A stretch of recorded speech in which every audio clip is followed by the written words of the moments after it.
Assalamualaikum warahmatullahi wabarakatuh. Perkenalkan, nama saya Farsandila Wida Luciana dengan NPM 191030304,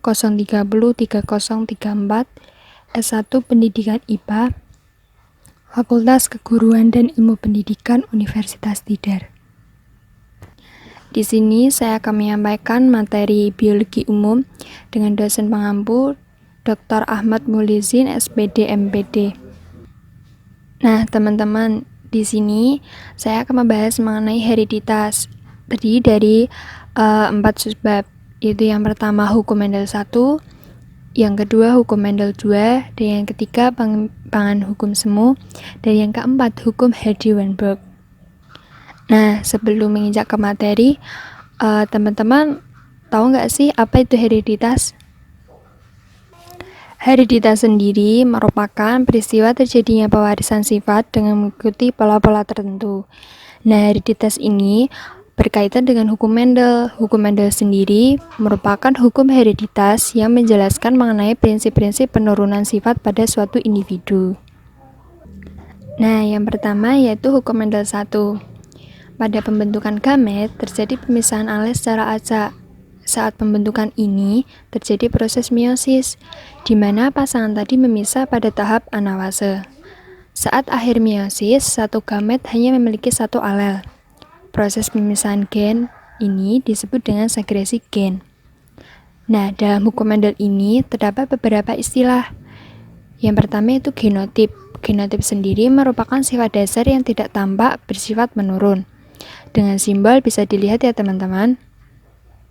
Dan yang kedua yaitu fenotip, merupakan sifat dasar yang tampak dari luar, contohnya warna kulit, bentuk wajah, atau bentuk yang lainnya. Dan hal ini dapat disimpulkan, genotip dengan fenotip itu berbeda ya. Kalau fenotip itu bisa dilihat secara fisik. Nah, yang ketiga yaitu monohibrida. Monohibrida sendiri merupakan persilangan antara dua individu dengan satu sifat yang berbeda, yang menyolok dan dapat terjadi pada manusia, tumbuhan, maupun hewan. Nah, contoh dari monohibrida ini, bunga mawar merah disilangkan dengan putih. Nah, menghasilkan F1, bunga berwarna merah muda. F1 ini disilangkan lagi dengan F1. Nah, diperoleh 4 individu, yaitu dengan MM, huruf besar, MM huruf besar kecil, dan MM huruf kecil semua. MM besar ini disebut dengan gen dominan.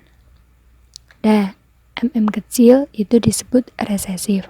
Untuk memudahkan dalam persilangan, bisa dibuat tabel ya teman-teman. Yang kedua yaitu hukum Mendel 2. Hukum Mendel ini juga disebut dengan hukum asortasi.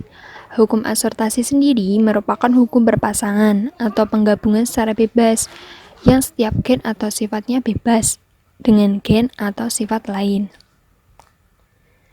Nah, bisa dilihat di gambar ya teman-teman. Ini merupakan contoh persilangan hukum Mendel 2. Contohnya biji bulat kuning disilangkan dengan biji kesut hijau.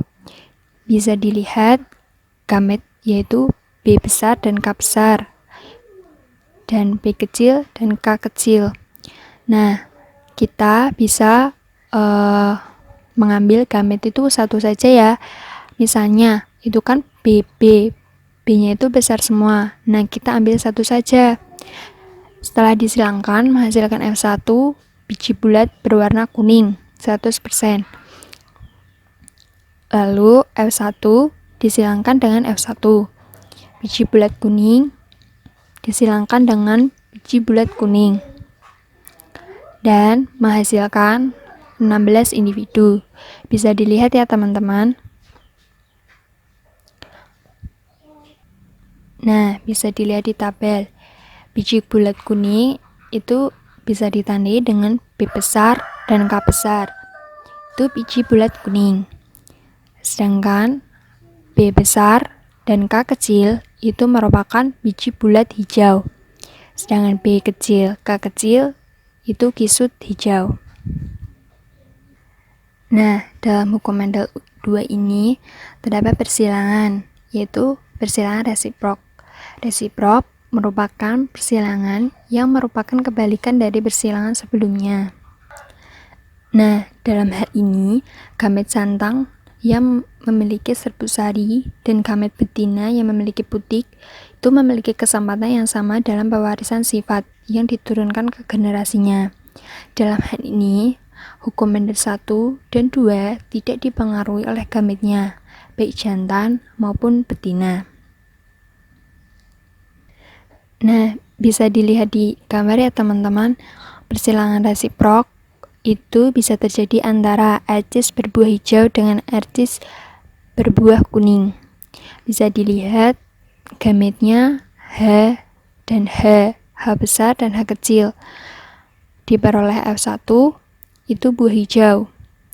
Lalu F1 disilangkan lagi dengan F1 menghasilkan F2, yaitu dengan 4 individu, itu buah hijau, dan buah kuning.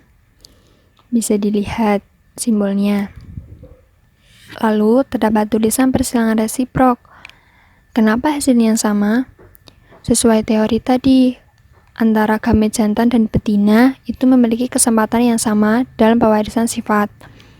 Nah, bisa dilihat persilangan antara jantan dengan betina yang pertama dan yang kedua itu persilangan antara betina dan jantan, itu menghasilkan individu yang sama.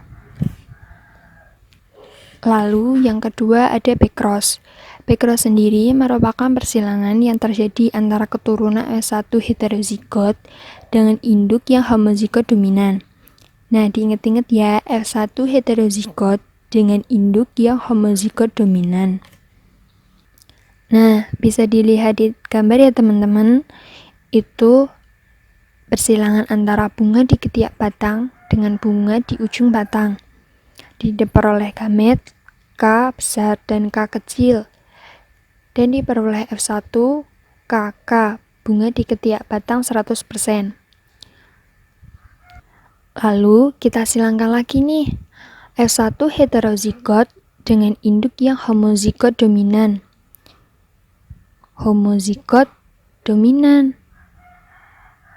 Nah, kita tadi kan udah diperoleh F1, K besar dan K kecil, lalu disilangkan dengan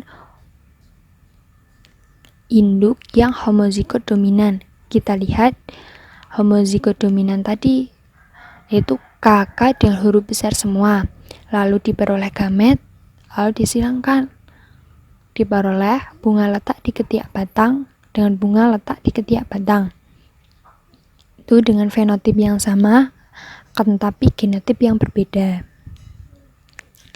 Lalu ada sifat intermedier. Sifat ini menjelaskan bahwa keturunan umumnya tidak dihasilkan dengan fenotip di luar fenotip induknya. Artinya, keturunan itu tidak jauh fenotipnya dari induknya. Misalnya nih, persilangan antara buah bentuk bulat dengan buah keriput akan menghasilkan individu bulat atau keriput saja, yaitu sesuai dengan sifat induknya. Tetapi berbeda dengan persilangan bunga pukul 4 warna merah dengan putih yang menghasilkan individu merah jambu. Nah, merah jambu ini disebabkan oleh ekspresi alel penentu warna merah dengan putih. Kedua alel penentu yang beda memiliki kekuatan sama dalam munculnya sifat. Kita menginjak ke submateri yang ketiga, yaitu penyimpangan hukum semu Mendel. Dalam hal ini menyatakan, pada setiap persilangan tidak semua menghasilkan keturunan yang memiliki rasio yang sama seperti hukum Mendel. Mengapa hal ini terjadi? Hal ini dikarenakan terdapat beberapa gen yang saling mempengaruhi pada saat pembentukan fenotipnya. Akan tetapi, rasio fenotipnya masih mengikuti aturan hukum Mendel. Hal ini disebut dengan penyimpangan hukum semu. Nah, dalam penyimpangan hukum semu ini terdiri dari beberapa macam, yaitu atavisme. Apa itu atavisme? Atavisme merupakan keadaan munculnya kembali sifat keturunan yang terjadi generasi selanjutnya setelah sempat beberapa waktu menghilang.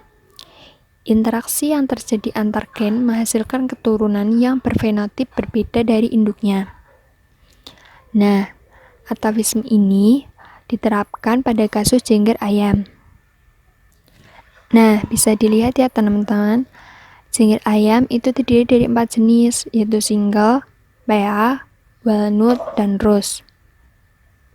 Nah, ini ada tabel mengenai persilangan antara rose dan PA menghasilkan walnut. Untuk memudahkan bisa dibuat tabel ya teman-teman.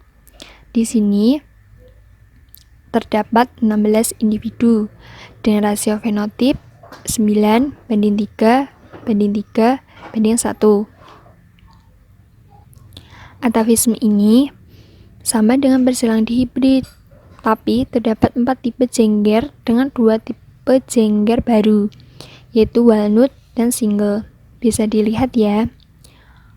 Terbentuknya jengger tipe walnut karena ada interaksi gen dominan, dan tipe single karena interaksi gen resesif.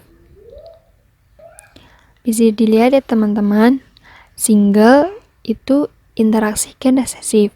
Bisa dilihat itu RRPP itu hurufnya kecil semua.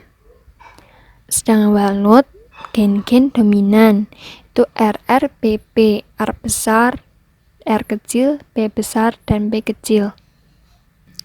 Nah, yang kedua ada kriptomeri. Kriptomeri sendiri merupakan gen dominan di mana seolah-olah tersembunyi jika berdiri sendiri, akan tampak pada saat bersama dengan gen dominan yang lainnya. Nah, dalam kriptomeri ini bisa terjadi pada bunga Linaria marokana. Bisa dilihat di tabel ya. Itu warna merah disilangkan dengan warna putih, menghasilkan warna ungu. Yaitu dengan genotip AA, BB, A besar, A kecil, B besar, B kecil. Lalu F1 disilangkan dengan F1. Dihasilkan 16 individu. Itu dengan warna ada ungu, merah, dan putih. Nah, untuk rasio fenotipnya itu 9:3:4. Itu 9 ungu, 3 merah, dan 4 putih. Nah, kok bisa ya berwarna ungu? Padahal tadi warna merah disilangkan dengan warna putih. Warna ungu ini berasal dari dalam warna merah yang terdapat pigmen antosianin yang berada dalam lingkungan asam. Pada saat lingkungan basah, pigmen yang ada akan memberikan warna ungu.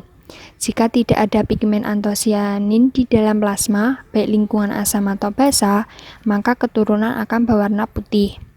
Nah, tadi kan ada warna ungu, merah, dan putih. Nah, warna ungu tadi sudah dijelaskan alasannya ya, dan putih juga. Nah, yang ketiga yaitu polimeri. Apa itu polimeri? Polimeri merupakan peristiwa dua gen yang memproduksi bahan yang sama, sehingga menghasilkan fenotip yang sama juga. Polimeri ini dapat terjadi misalnya pada sifat warna merah pada gandum. Warna merah ini dikendalikan oleh pasangan alel yang dominan resesif pada dua gen yang bertempat beda lokus. Warna merah dapat muncul jika ada alel dominan pada salah satu lokus atau keduanya. Contohnya yaitu M1 dan M1, M1 besar dan M1 kecil merupakan warna merah hasil dari pasangan alel. Di lokus lain terdapat pasangan alel M2 dan M2. Nah, polimeri ini terjadi persilangan antara gandum kulit merah yang homozigot dominan dengan gandum kulit putih yang homozigot resesif. Bisa dilihat di gambar ya teman-teman. Nah, dalam hal ini menghasilkan gandum semua yang memiliki kulit merah.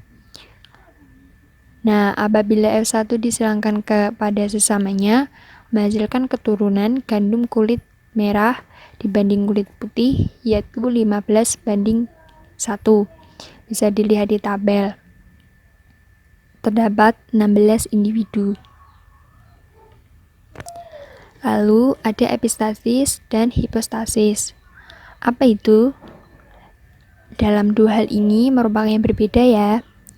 Tapi pengertiannya yaitu interaksi antara dua gen yang bekerja menghasilkan fenotip yang berbeda, di mana salah satu gen memiliki fenotip yang dominan, sehingga menutupi fenotip yang dihasilkan oleh gen lain jika antara kedua gen hadir secara bersamaan. Nah, cukup diingat, epistasis sendiri merupakan gen dominan yang menutupi gen dominan lain, sedangkan hipostasis merupakan gen yang ditutupi oleh epistasis. Bisa diingat ya teman-teman. Nah, contoh persilangannya bisa dilihat di gambar ya, yaitu gandum biji hitam homozigot disilangkan dengan gandum biji kuning yang homozigot juga.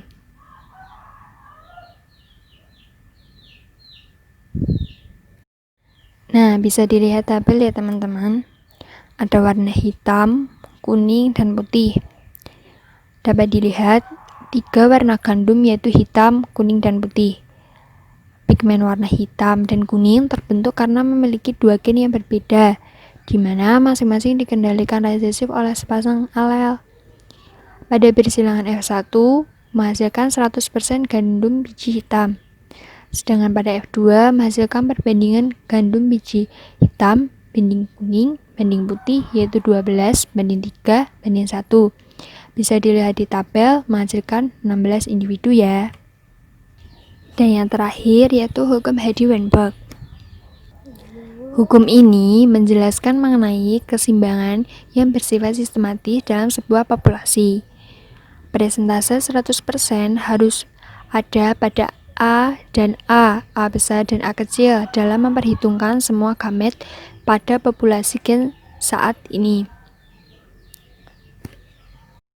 Bisa dilihat di tabel ya teman-teman. Di gambar itu ada P kuadrat ditambah 2PQ ditambah Q kuadrat sama dengan 1. Masih ingat rumus matematika tentang pemfaktoran kan ya? Jadi bisa disederhanakan dengan P plus Q dikuadratkan sama dengan 1. P plus Q sama dengan 1. Cukup diingat, P sama dengan frekuensi gen A, gen dominan, dan Q frekuensi gen A, gen resesif. Dan diingat, untuk yang dominan itu huruf besar, dan untuk gen resesif itu huruf kecil. Untuk mempermudahkan saja ya teman-teman. Sekian materi dari saya, semoga bermanfaat, dan saya memohon maaf apabila ada kesalahan kata dan ketidaktepatan materi yang saya sampaikan. Cukup sekian, terima kasih.